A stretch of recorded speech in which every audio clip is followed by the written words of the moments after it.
Osez l'avenir, le magazine de l'innovation avec BNCI, groupe BNP Paribas, la banque d'un monde qui change.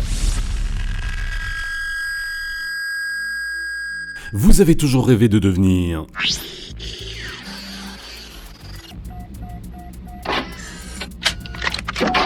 Robocop? Eh bien, on n'en est pas loin avec ces innovations de la société française GoBioRobot, qui commercialise différents types d'exosquelettes. Ces mécanismes d'environ 2,5 kg sont des sortes de bustes articulés qui se revêtent à l'aide de harnais et donnent des allures de Robocop.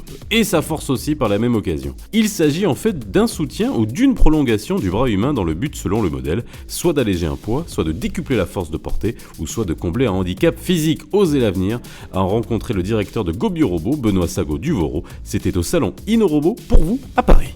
L'exosquelette, c'est quelque chose qu'on met sur le corps de la personne. Ça veut dire que pour nous, c'est l'homme qui est au cœur du système. Et donc, on a 3 concepts.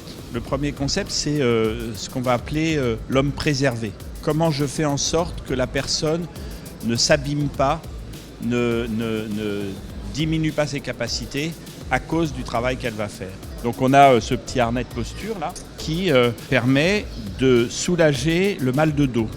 Un harnais tout simple qu'on enfile sur soi comme une veste et qui va d'une part permettre aux gens, s'ils travaillent dans une position penchée, donc je pense dans tout le textile où on travaille beaucoup à découper des pièces, dans l'agriculture où on fait du tri, de travailler penché en n'ayant aucun effort sur le dos. C'est-à-dire que l'effort est reporté sur les jambes, en partie sur le dos et sur les pectoraux. Le deuxième concept d'exosquelette, c'est l'homme ou la femme augmentée. Augmenter les capacités de la personne, alors pas en faisant un surhomme, c'est pas, on ne devient pas Rambo ou Superman, mais on va pouvoir travailler plus longtemps quand on porte des charges. Donc c'est ce produit-là qui permet de porter jusqu'à 25 kg sur les bras en n'ayant aucun ressenti ou quasiment aucun ressenti dans les bras. On ramène la charge sur les jambes.